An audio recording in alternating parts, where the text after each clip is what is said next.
Okay, so yesterday I made a poop joke about the powdered substance in the Ark of the Covenant and how it shows hieroglyphs of people handing over that powdered substance to the pharaohs of Egypt. You could see that in the hieroglyphs.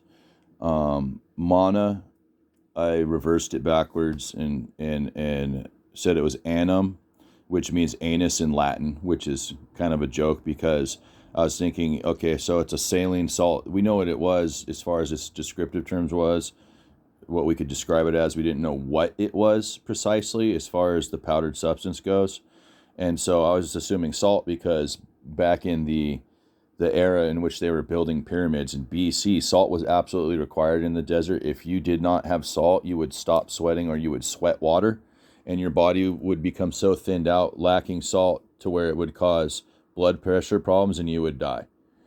So, too much salt in your bloodstream causes a stroke, too little salt in your bloodstream kind of causes the same thing. It disrupts your blood pressure inside of your circulatory system. So, too much salt, bad. Too little salt, bad. And when you're in a place where you sweat a gallon or 2 gallons of water a day, when you're in 110 degrees Fahrenheit and you're building a pyramid, you have to have salt or you die.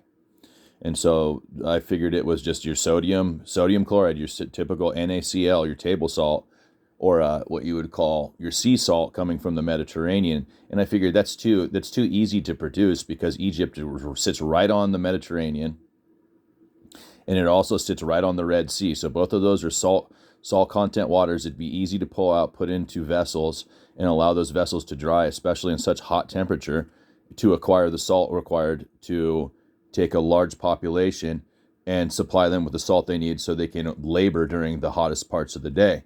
So I went, that's not really much of an alchemical process, because that's what they were describing. They were calling it an alchemical process where they're taking like a liquid substance of water and turning it into a salt. And then I realized that Egypt was a middleman. It was a trade center between Europe and places like Chad, and I think it was Libya, or no, it was Chad and somewhere else. I forget the other place. So there's two countries that used to bring alum up to. So that's I joked about how that was. Annum is anus in Latin, and so I figured it was probably alum because alum is a substance that's been around for millennia, and it makes your lips pucker. Like, no, it's like biting into a lemon. It was something that they used to use to stop bleeding. You could get this object, and you could put a little alum on an open cut, and it helps coagulate and stop bleeding. But it also is used to reduce the pain of hemorrhoids. It reduced hemorrhoids, and if you ate roughage from 2 or 3 thousand years ago, as far as the food that we ate, all the wild food and the stuff that we harvested and grew as an agrarian society, crapping it out was probably extremely painful. And then if you had hemorrhoids, it probably was like damn near a death sentence worth of pain. So, and then if you're familiar with medical information, hemorrhoids also cause bleeding.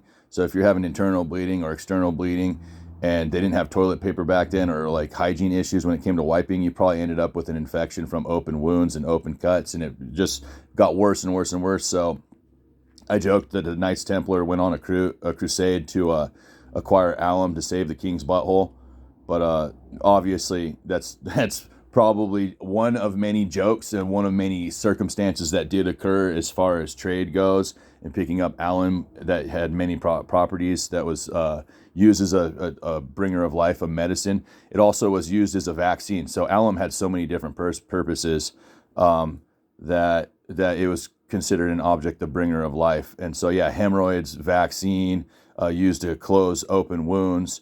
It did all kinds of crazy stuff. So that's one of the things that a lot of people don't know about alum, is that, it's been around for millennia, but it had so many different medicinal properties and medicinal purposes that you would consider it kind of like the tree of life, like the coconut tree, right? In India, they call the coconut tree the tree of life because you can use every part, and it's like basically medicine.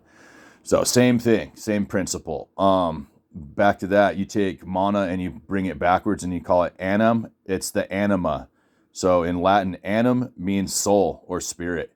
So when you look at the Ark of the Covenant and they talk about how there's a powdered substance called mana inside of it, yeah, the Ark of the Covenant is the human body and mana is the soul. So the contents inside the Ark of the Covenant is the contents inside your body that you don't see potentially, like your soul, your spirit, things like that. And so the Ark of the Covenant, they said that it conducted electricity. Well, guess what your body does? You conduct electricity. And so when you think about that and you look at it, you're going, okay, well, the soul resides in human beings, right? And we're made up of what you would call an energetic substance, right? We're a vibrating creature. And so the anima, or the anum, which is our soul and our spirit, is what creates the electrical charge inside the Ark of the Covenant. And so when the spirit leaves us, when we die and the soul leaves us, we no longer conduct electricity. Anyways, that's what it is. That's how it is. And that's, I've contacted the Archbishop in Oklahoma and the one in my state as well, the Archdiocese. Hopefully they'll contact me back. So, somebody who thinks he's a holy man won't take the credit for my work. So I'm kind of tired of what you would call the Masonic order thinking it's cute, hiding me and abusing me instead of allowing me to thrive. So I'm calling you out. I don't appreciate it. And it's about time that you give me credit for the work that I do. Otherwise, I can just remove the scaffolding of civilization. You can watch all your work crumble in front of you. So do you want to help me build? You want to help me stack bricks to a civilization? Or do you want me to take a sledgehammer to it? That's your choice. I spent years of your abuse here with you playing games with me. I don't appreciate it. And in your transgressions need restitution and recompense for your poor behavior.